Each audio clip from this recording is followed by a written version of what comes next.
Good morning, everyone. All right, I like that. One more time. Good morning, everyone. So you all have no idea how excited I am, how excited our team is that all of you are here. We are so excited that you have selected Johns Hopkins University as the next step and page in your educational journey, and we're going to see to it that you have the best experience that you've ever had. And so we are so grateful that you all have joined us as a member of the Blue Jay family. So this is our first big session today. Look around. Have you all, this is the first time you've all been in the same room together, right? Yeah? How awesome is this? Give yourselves a hand. Yeah.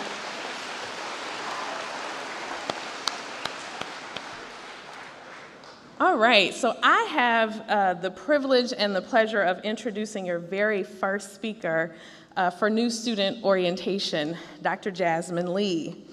Dr. Jasmine Lee is a diversity, equity, inclusion, and justice scholar, practitioner, trainer, and coach. She has spent over 15 years in higher education working with students, staff, and faculty to create inclusive campus environments through direct programming and strategic campus-wide leadership.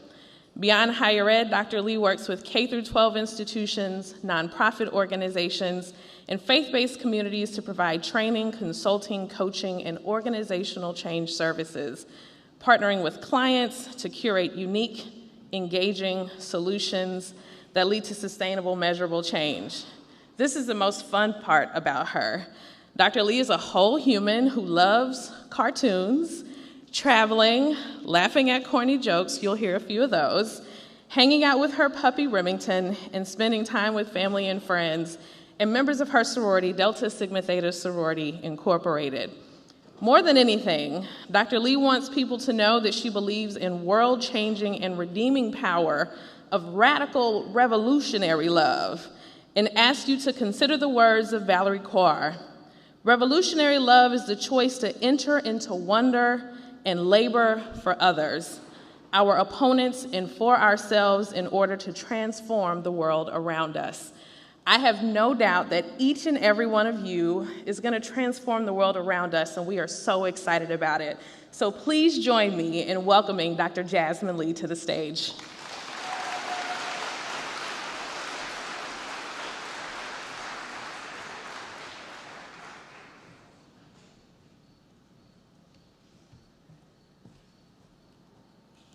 Hello. Hi. I'm not good. Oh, there I am. It's hot. How y'all doing? I'm not sure about how I felt about that one. Let me try it again. How are y'all doing today? That's a little better. I know it's early. There was a storm last night. Many of you moved in yesterday, so you might be exhausted. I'm exhausted too. But that's okay, because we're going to be here this morning. I'm excited to talk to you about some ideas. I'm going to talk to you a little bit first. Let me get that out of the way. So the boring stuff will happen first. And then about halfway through, I'm going to invite some of your colleagues to stage to join us. That's what these chairs are for. We're going to throw it back to the 90s to like a Ricky Lake show or Sally Jesse Raphael. Y'all don't know who that is, but it's okay.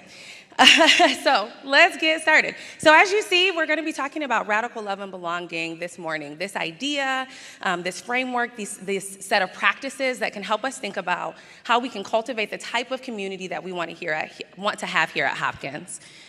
Before we do that, I want to first just get us grounded in a land acknowledgement statement. As you all are transitioning into Hopkins, some of your high school communities may have had a land acknowledgement, some of your communities may have had a land acknowledgement at your high schools and things of that nature, but as you're transitioning into Hopkins, what you're going to find is that at this institution and at many institutions across the country, we want to take seriously the opportunity of honoring the land on which we reside, who came before us. And so I'm actually just going to read this, and I'm going to invite you to read it along with me. And as I read it, and you all read it along with me, I just want you to think about what the words say, all right? So you can read on the screen. I'm going to read down here. We humbly acknowledge that Johns Hopkins University is located on the traditional and contemporary homelands of indigenous peoples. Our campus resides on unceded lands of the Piscataway and Susquehannock peoples. We recognize the enduring presence of more than 7,000 indigenous peoples in Baltimore City, including the Piscataway, the Lumbee, and Eastern Band of Cherokee community members. As we gather from places across the country and the globe, we honor and recognize indigenous people of our homelands. Together, we also acknowledge the history of genocide and ongoing systemic inequities while respecting treaties made on this territory as a step toward reconciliation and strengthening relationships with indigenous peoples. We give thanks to the past, present, and future stewards of this land and respect all tribal nations' sovereignty and right to self-determination. And we aim to hold ourselves and the university community accountable to tribal nations.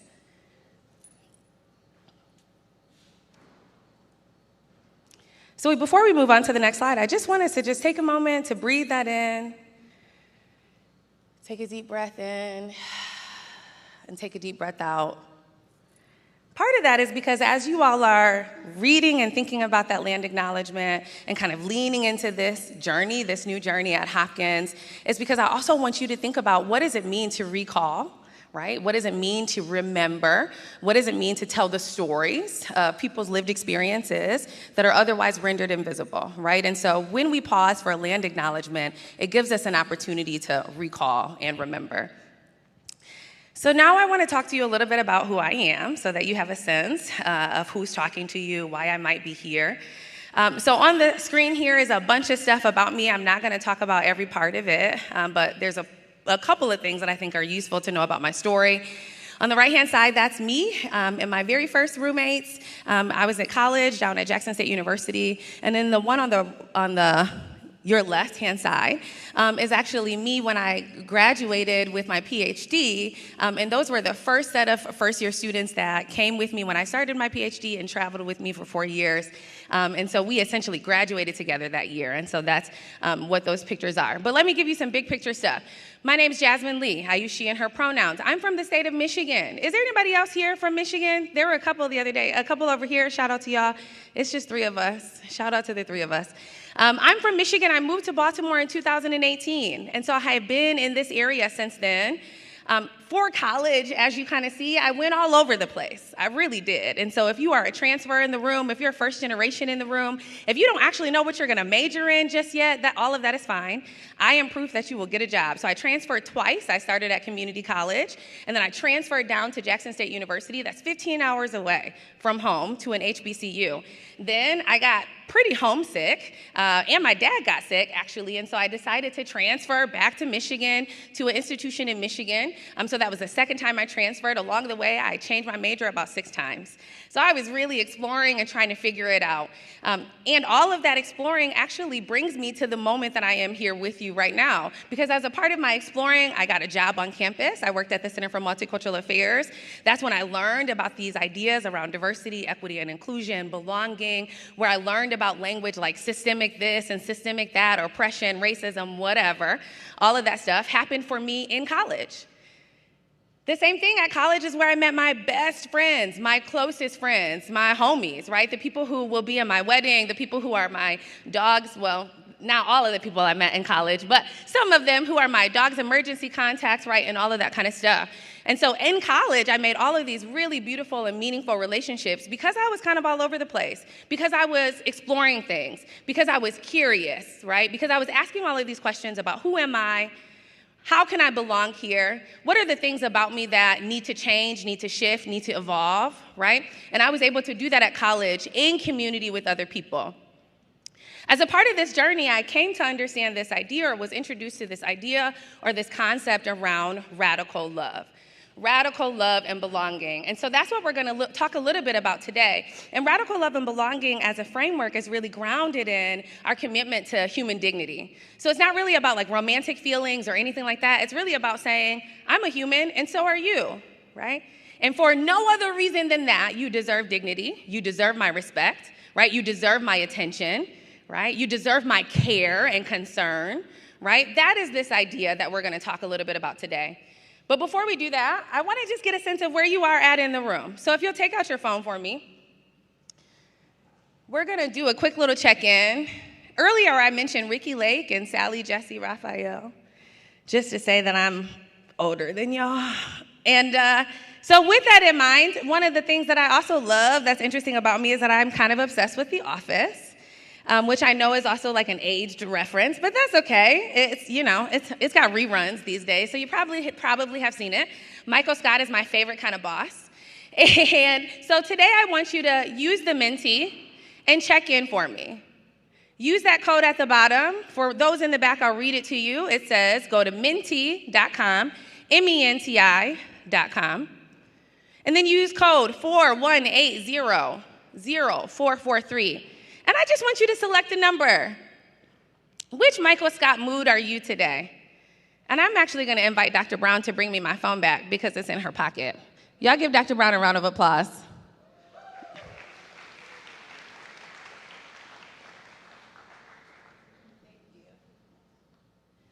All right, let's see where folks are today.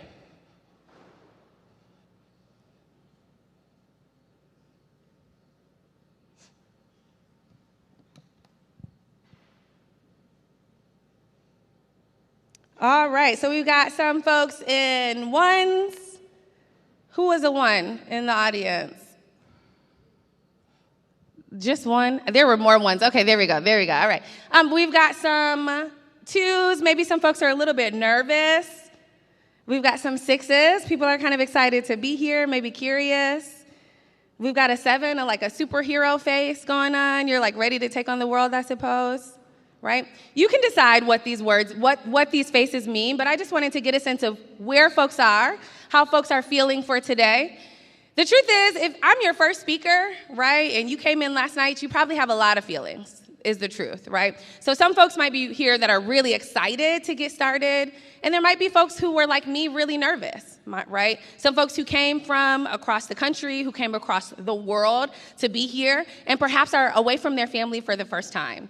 And so what I do want you to be thinking about, or what I want you to know rather, is that even as you're looking at these faces and you're thinking about how you might feel, all of those feelings can be present here as you are setting the tone and getting started with your journey here at Hopkins.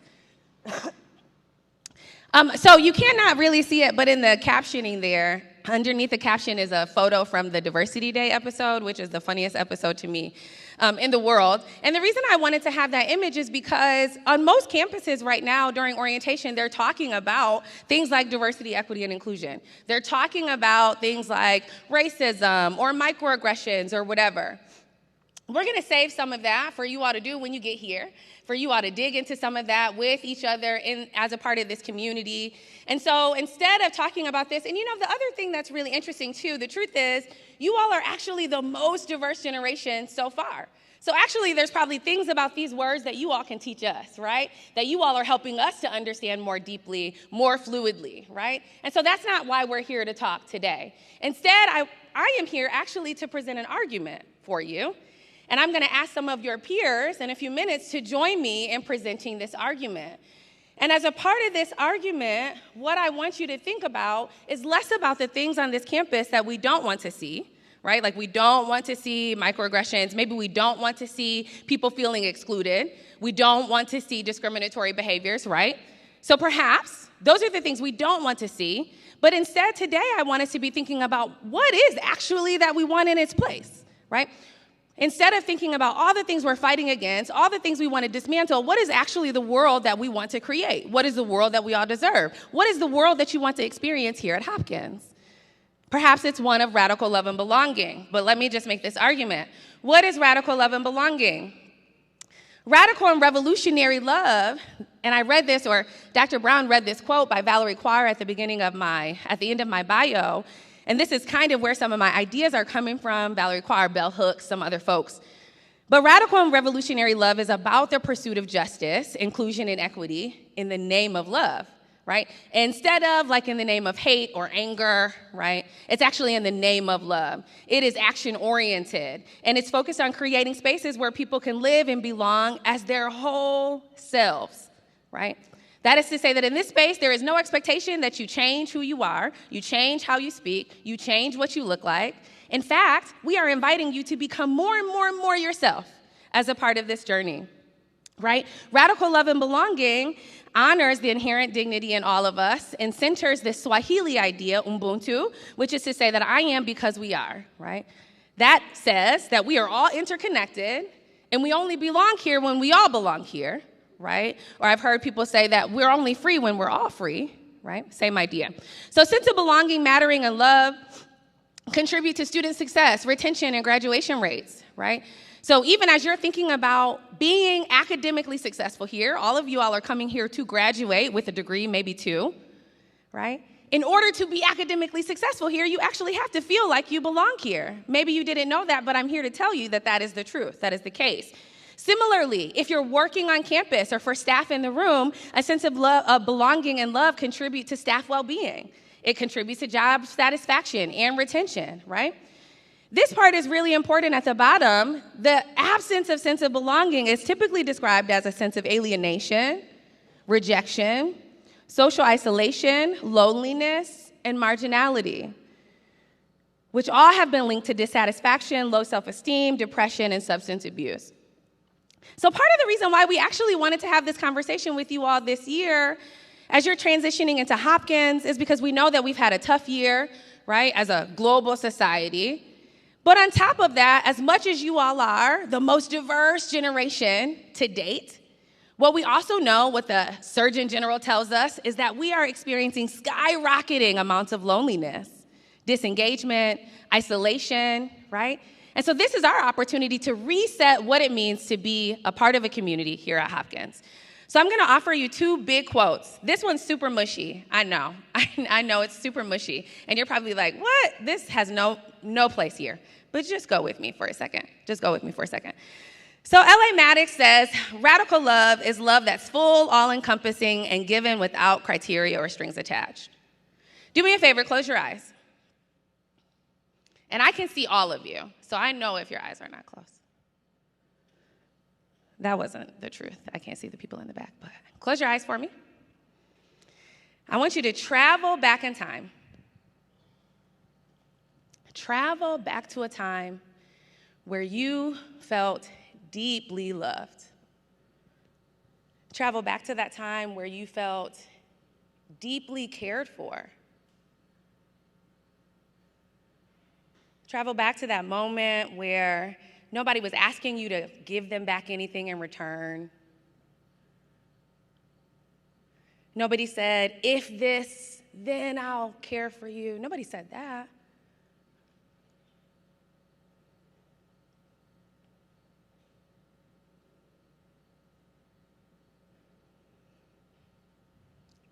What does it feel like there?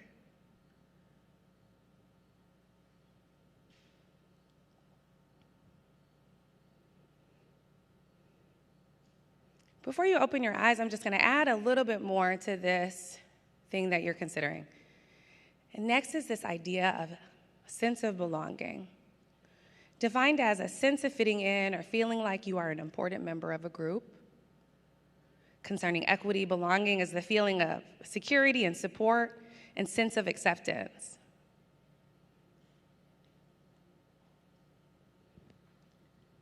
So in this moment that you're imagining, what did it feel like to be totally accepted? For exactly who you are, and how you show up, to be welcome there.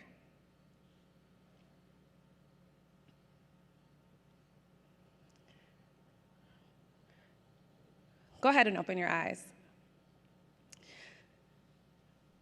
What I love about doing that kind of visualization is that I can see you, even if you can't see me, because your eyes are closed. And I can actually see your face making reactions, right? So when I said, go back to that moment where you felt like you belonged, where you felt most accepted, I saw people's faces light up. I saw smiles, right? Warmth in people's faces and energy, right? I could feel the shift in the space, in this room. Because what we know is that feels good, right?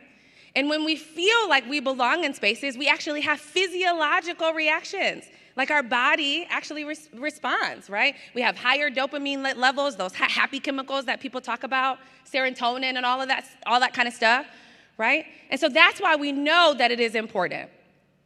And we want to invite you into thinking about what that means for you and how we can create this community here at Hopkins. A couple of other things. So I talked about what radical love and belonging might sound like, how we might define it. Here are some ways that it feels, right? So this is the intended outcome that we want you to experience as a result of being here. One, that you feel fully seen, right? This is when you have a feeling of being understood for who you are and having your identity, emotions, needs, and physical presence recognized. When you feel like others are actually curious about you. They're wondering about who you are, about where you came from, about how you got here, right? On the other hand, it's about feeling valued and celebrated. And so this is when you feel like you are positively contributing to shared goals and that people are excited to see you win, right? So that as a part of this team, if you all are now a team, a cohort, this community, that there are people here who want to see you win, right? That you're feeling connected and supported. So this is when you feel like others care about your well-being and that they are interested in helping you meet your needs and accomplish your goals. And this last piece is so important to me. This idea about feeling safe to be brave, right? Safe enough to take some risks, safe enough to have really challenging conversations, safe enough to be really uncomfortable, right? Safe enough to make friends with people who are different from you, right? Safe enough to be brave, as opposed to committing to sitting in your comfort zone, right? Where comfort and growth cannot coexist. So when you feel safe enough to take risks, consider new ideas, have difficult dialogues, and yes, get a little uncomfortable.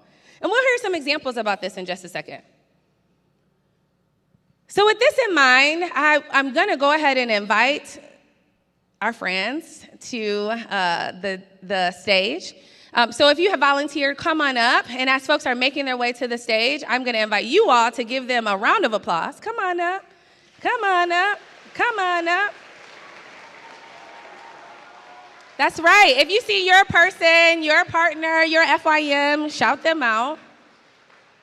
Come on up. Yep. And in just a second, when they're all here, they're going to introduce themselves. Come on in. Have a seat. Okay, so people are still coming up, so just clap again. Give them another round of applause. Okay, thank you.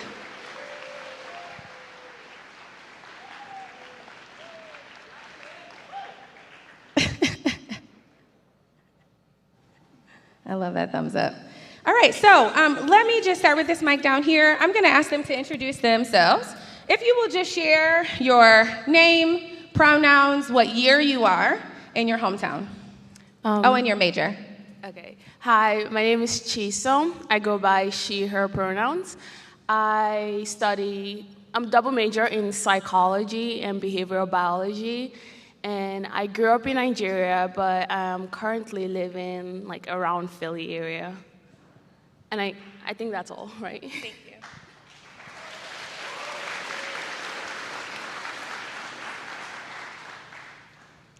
Hello, everyone. My name is Nora. I go by she, her, hers. I'm a sophomore, and I study economics and minoring in AMS and accounting. I was born in Xinjiang, and then I moved to Beijing before I came here.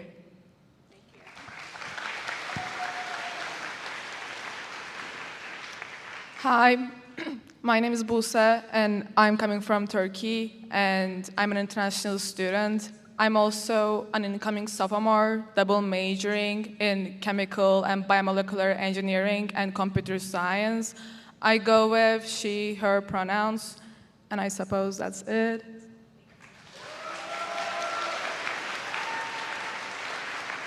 All right, what's up, everyone?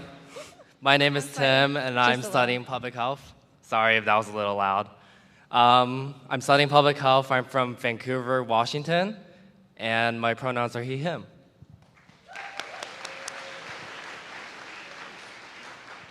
Who needs morning coffee when you have Tim? He's great. Love him. My name's Brianna. My pronouns are she, her, hers. I'm from Queens, New York City, and I'm a rising senior majoring in molecular and cellular biology.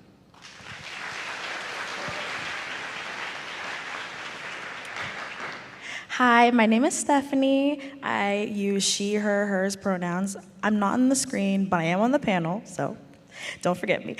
I am a senior. I'm studying public health and medicine, science, humanities. I'm from Frederick, Maryland, so not too far from here. Been in Maryland my whole life. And I am the FYM for the illustrious Group 102. Group 102. Oh, they missed their mark. They were supposed to shout you out just then. They didn't. It's okay. All right, let's give them one more round of applause.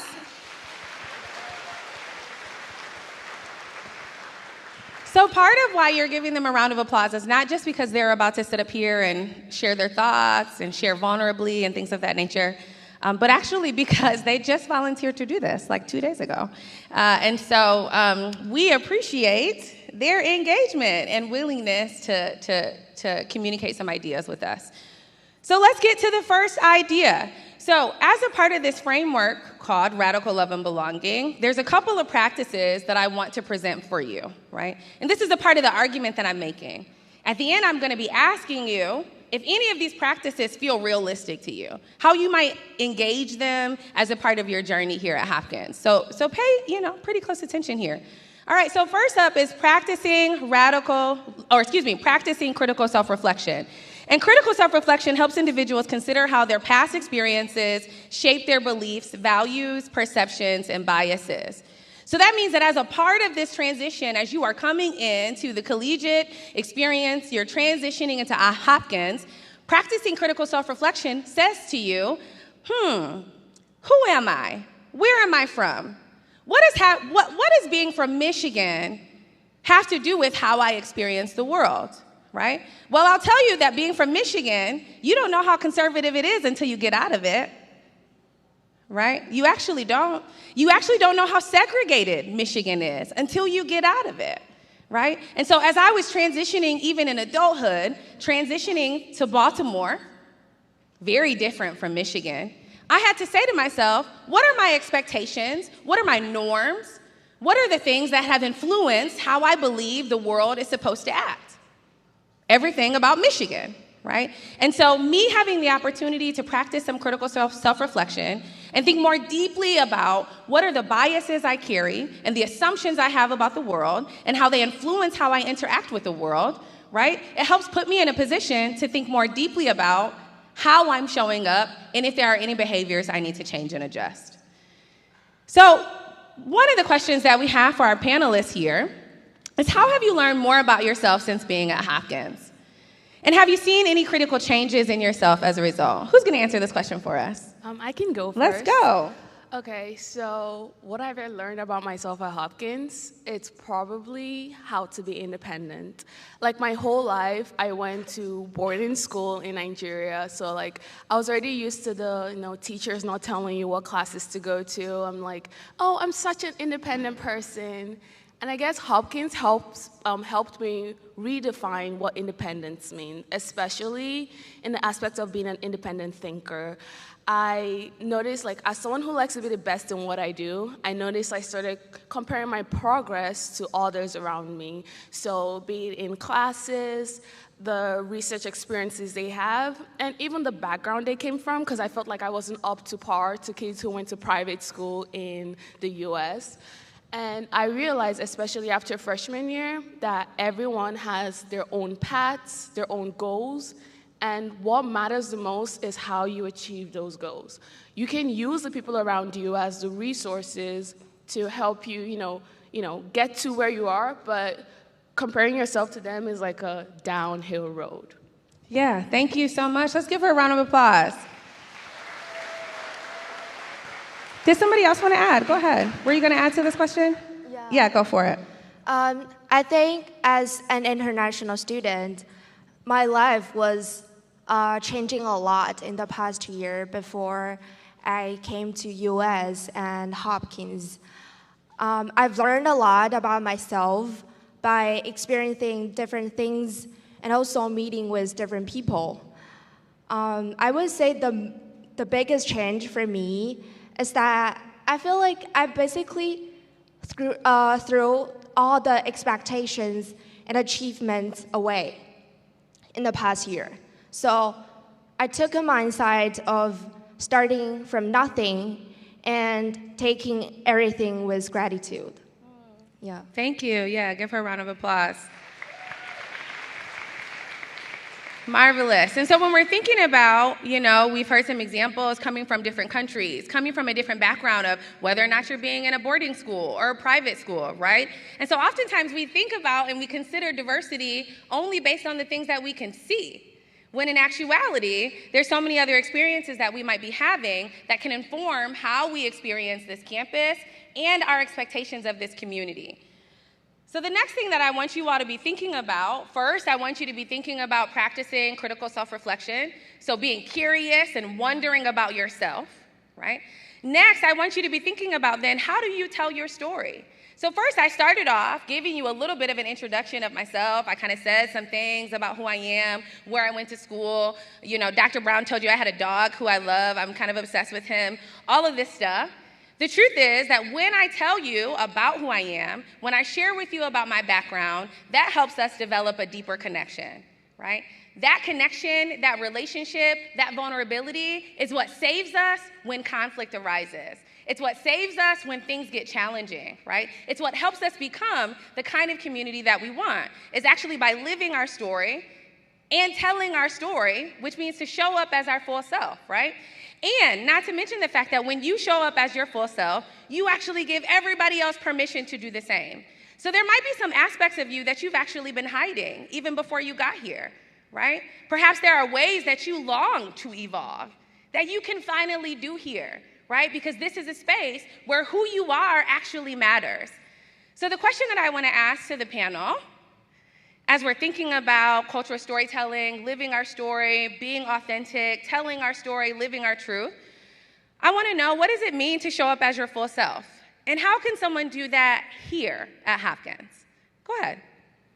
So I actually want to take a key point that Dr. Jasmine had said when she actually gave the presentation to FYMs, and she was kind of talking about how we try to mold ourselves into a certain kind of person in order to fit in a category. But the person that we are ourselves, that we show up as, that's representative of other people who may relate to us. So us trying to change ourselves to be someone else, or to be the ideal person that we think is in that role, whether that's FYM, whether that's a first year, whether that's as a fly student, we are kind of hiding a lot of aspects of ourselves while doing that.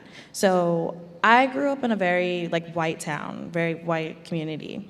And when I got to Hopkins, I kind of wanted to take the opportunity to kind of mold myself into this person. I wanted to be everything. I wanted to be ultra black woman-esque. I wanted to join everything. I wanted to be a part of everything. And while I'm here, I learned a lot about how the person that I am, the background that I'm coming from, as in coming from a white town and having to be the strongest person that I can be because everybody was looking at me for being different. And instead of trying to come here and mold myself into thinking that I'm like everybody else just because I want to change where I came from, I knew I couldn't actually do that, because me being who I am and my most authentic self, that's how I'm able to be representative for other people, And if I'm trying to change myself and mold myself, then it's I'm trying to tell people who I want to follow in what I'm doing, or people that I'm mentoring, that they are supposed to do the same. So I learned that a lot within my first year, for sure, about just being true to myself while I'm growing, but not losing where I came from and how that shaped me as a person. Thank you. Who else wants to add? How can someone do that here at Hopkins? Were you adding? Oh, yeah, I can add. So just a little background about myself, I guess. My family has a really convoluted ethnicity heritage pathway. So I'm Caribbean. Do we have any Caribbeans here? Yeah, just a few. Okay. So my dad's from Jamaica, long line of Jamaicans on my dad's side, but on my mom's side, she's from Trinidad. It's a tiny island right off the coast of Venezuela. And my bisabuelo, my great-grandpa, actually came from Venezuela to Trinidad on a boat. Like his family literally paddled a boat all the way to Trinidad and started a family there. And then my great-grandma came from India with her family and went to Trinidad too.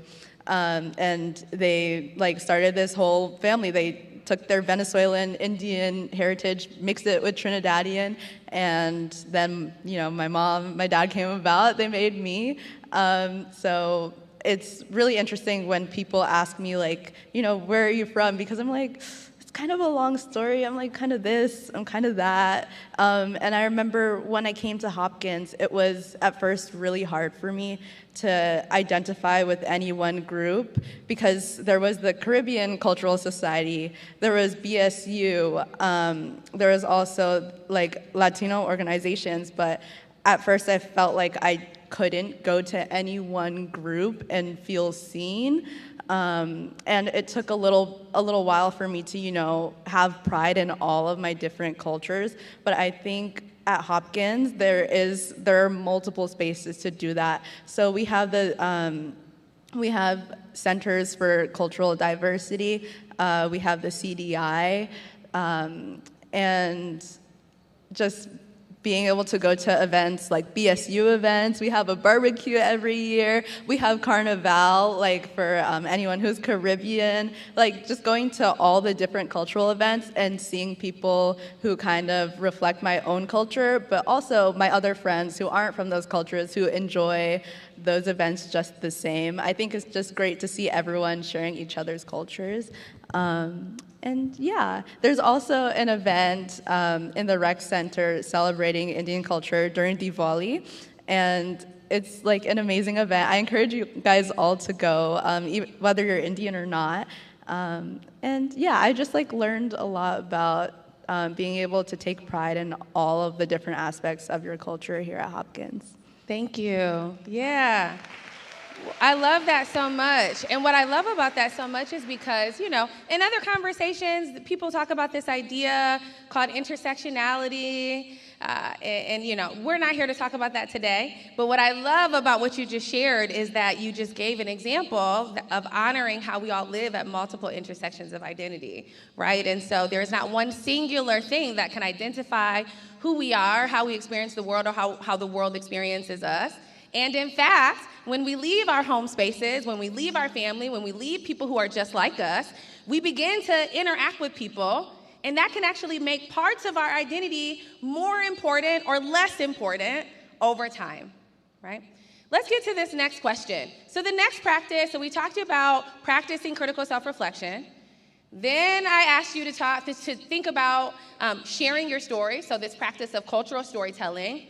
The next here is generous listening. Can you raise your hand if you think that you're a good listener? About half the folks in the room. Okay, well, I'm glad that lots of you have some good self-awareness. In 2024, nobody's actually a good listener. We're all pretty bad at it. We're all multitasking. We have 25 tabs in our head. We're always on our phone. We've got Apple Watches. Some of you probably have your AirPods in. I'm not offended, right? But we are literally constantly distracted. And so we're actually not good listeners. We're not actually giving people the honor, the attention, right, or the respect that they deserve. And so generous listening is asking you to go way back to kindergarten, sharing is caring kind of days, right? And just practice listening. Put on your listening ears. Generous listening uses wonder and generous questions to invite others to share their own stories. It involves listening deeply and void of defensiveness while seeking to understand. Further, generous listening considers the possibility of multiple truths and perspectives. We're going to get to a question in just a second, but I want to just point a couple of things out that are really important. The first is that you're wondering about others, right? So the whole point here is to practice curiosity. That's one of the goals that Hopkins has as a part of your experience here, is actually to lead with curiosity. So to wonder about other people, wonder about their experiences. And in fact, when they say something that feels like it crosses the line, instead of jumping to they're evil, they should be canceled, perhaps this, I wonder why they would say that. I wonder how they came to that conclusion. Wow, I'm so curious about why they would just assume that about that group of people. Right? That is very different from they are bad and evil and don't deserve to be here. Right? So with this in mind, the other thing that I wanted to point out actually here is this multiple truths and perspectives. So the idea that what I believe to be true about how I have experienced the world does not diminish what you believe to be true. Right? It does not diminish or impact, and in fact, it does not take away everything that you know to be your reality. But I invite you to consider that my reality is equally as real, right? So let's get to a question from our group here. When we're thinking about wondering with others, we're thinking about leading with empathy and love. I'm curious from the group, how have you wondered about others, right? How has curiosity helped you connect with others during your time at Hopkins? Yeah, come on in. I can answer the question. So something about me is I've always been really interested in chemistry, and when I was taking organic chemistry back in freshman fall, I realized that I wanted to extend that interest by taking organic chemistry too, even though I had no reason to take it, because I was in pre-med, none of my majors required me to take it, but still I wanted to learn more about modern applications of organic chemistry. And I decided to take honors organic chemistry too, which at first I thought was a mistake because I remember how stressed I was for that class, how hard it was to grasp the material, and how nervous I got whenever I took the midterms. But now looking back, I'm actually really happy that I took that class and did something that made me slightly uncomfortable to practice wonder. And this way, now I know more about modern applications of organic chemistry, and also with Professor Tovar, who I took that class from. Now I'm glad that I have a connection with someone in faculty, and I'm glad that my concern for tanking my GPA did not stop me from taking a hard class, and I know many of you are coming here being scared for your GPA, thinking Hopkins is a really difficult school, and you all want 4.0s, but at some point this year you're going to realize that's not possible, and if you decide to stick with a 4.0, then you're probably not going to learn anything. So I would encourage you to, if you're interested in the class, then take it, practice your interests, see if it's actually an enthusiasm of you, and I don't think you will regret it afterwards. So that's my advice for you all. If you're interested, just move forward with it. Yeah, thank you. Give a round of applause. What I really appreciate about this answer that Buse just gave is that it's not just wondering about ourselves, not just wondering about others, but it's also about actually exploring this academic experience, taking classes that you're curious about, right? And part of that that's really important too is that in some cases, culturally, it doesn't feel good to step outside of the lane. It doesn't feel good to take a class that's outside of our parents' expectations. But that's what college is for. So be curious about your interests. Be curious about where you want to head next and what you want to accomplish. Anybody else want to add? Go ahead quickly, and then we'll move to the last question. Yeah, really quickly. So I was talking about the BSU cookout. That was actually one of the first African American cookouts I had been, and my friend Layla dragged me there. I was like, I don't want to go. I'm scared. I'm nervous. They're gonna judge me, whatever.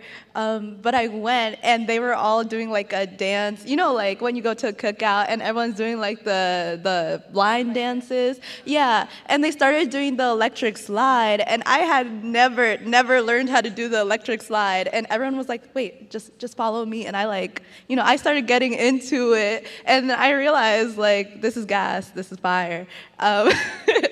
And now I can do the electric slide. I practiced a little wonder. I wondered what it would be like if I could do it. And now I'm like, I'm a little bit cooler now. So yeah. Thank you. And what I really love about that too is you heard her say, I was scared. I was a little nervous. I was uncomfortable. I didn't know if I would belong there. And she showed up anyway, right? She showed up anyway. She took the risk. She was safe enough to be brave, right? Love that.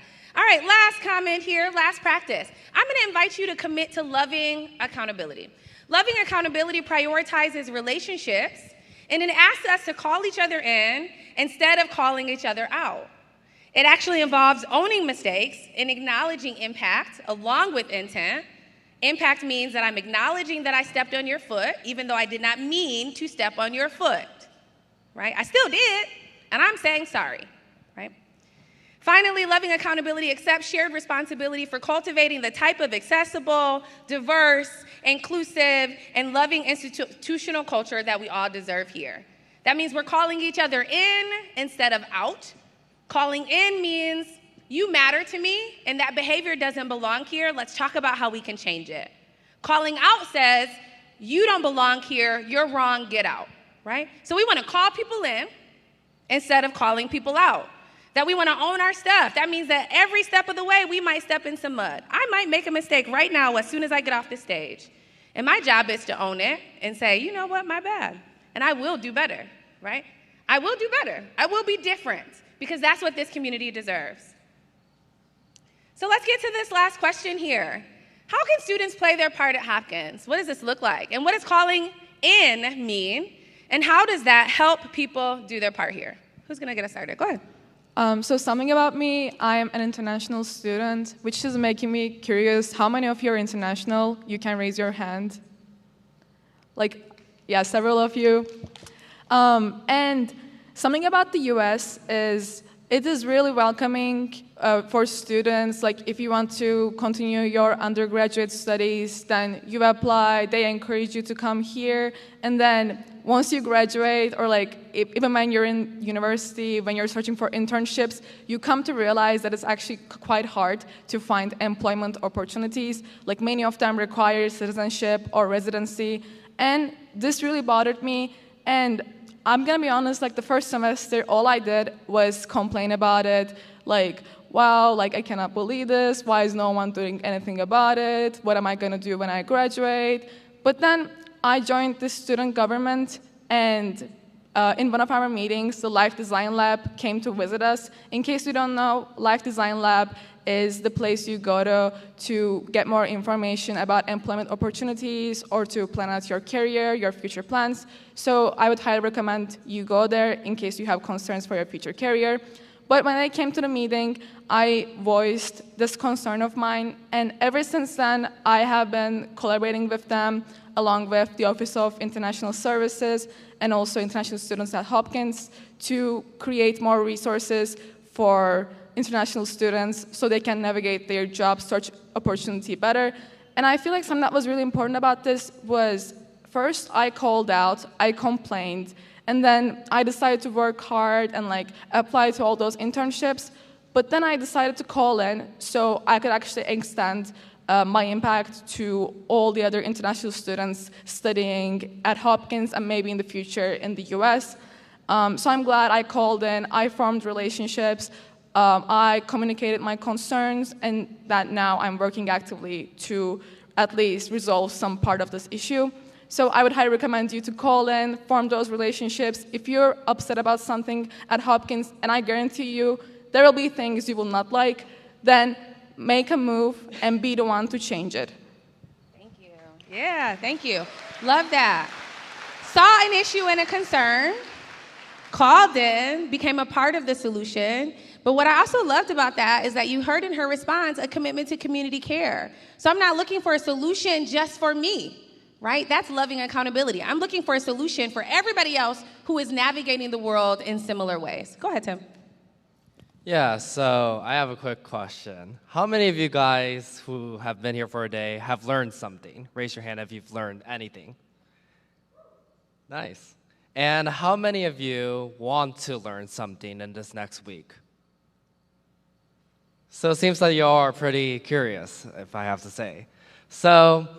And I think that's what's really nice about being at Hopkins. Like, anyone who comes in here can do anything they want as long as they go out and try to find it.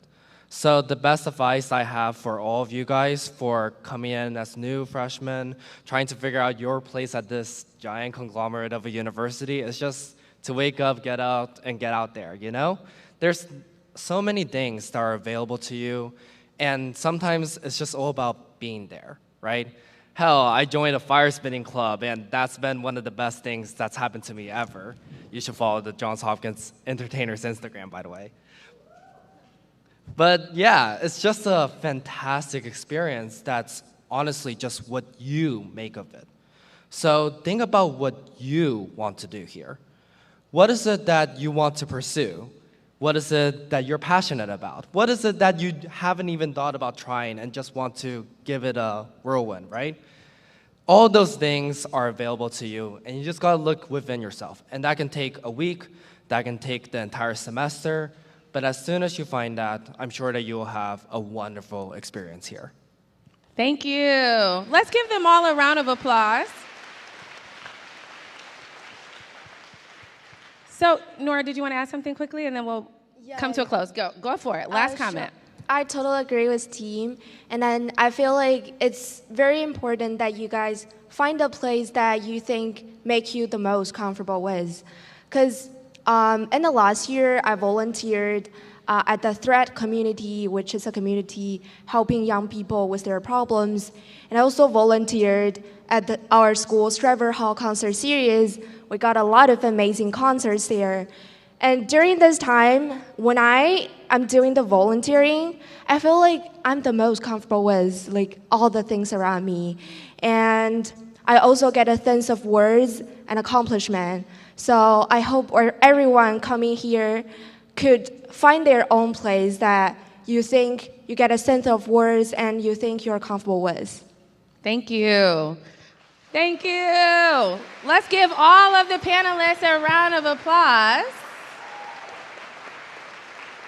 We're going to wrap up here in just a second, but there's a couple of last points that I wanted to make for you.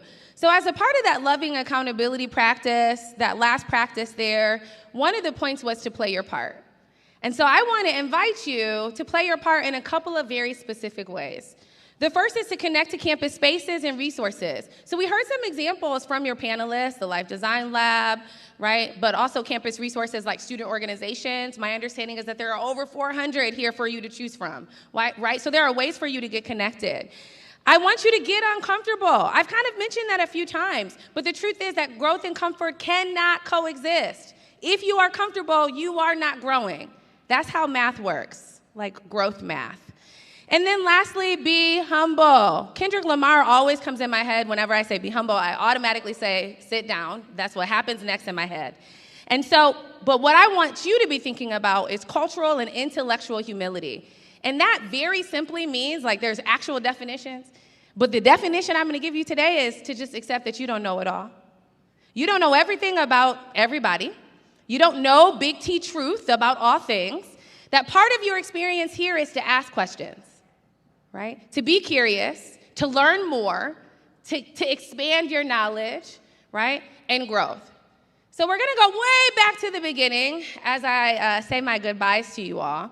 And partly because part of why I think what I'm talking about is so important today and why I'm framing this argument for audiences across the country is because I'm actually a product of these practices, right? So when I was raised and when I graduated to leave to go to college, I had particular beliefs, particular perspectives about the world, right? I was raised to believe a particular thing, a particular set of truths about how the world exists, whether that is along the lines of my religious upbringing, whether that is because of where I was raised in the state of Michigan. And when I got to college, I had to be willing to ask questions. I had to be willing to be curious, to wonder about people who were different from me, right? And in order to do that, I had to put myself in deeply uncomfortable positions where I was asking myself, this goes against everything I believe. And yet, They are human, and they deserve my love, right? They deserve my dignity, right? And over time, my beliefs evolved. They grew, they expanded, because I actually believe that we all deserve a better world, right? A world different from the world that we're in right now. And so the question that I'm going to offer you, and we're going to go right back to that same Mentimeter that we did earlier, is like, so what? Now what? Right? So I presented this argument. I think they are practices that could work. And I want to know, are you willing to try any of these, right? Are you willing to engage in critical self-reflection? Are you willing to practice cultural storytelling? Are you willing to consider generous listening differently? Are you willing to commit to and tap into loving accountability? That's what I'm curious about. And so go back to menti.com and use code 4180-0443. And as you're doing that, I'm going to say thank you. I'm going to say thank you so much for having me. Thank you so much to my panelists for helping me communicate these ideas. But I'm going to just leave this idea with you that love is the way, right? That it is actually the way for us to transform the world around us, for us to transform this campus into one that we all deserve, where we all belong, right? Where we all have our needs met. Love is the way. But it can only happen based on how you show up and the choices that you make. All right? Thank you so much for your time. I hope you enjoy the rest of your orientation week. And you all are all set. Thank you so much. Let's give them a round of applause as they're taking their seats. Take the waters.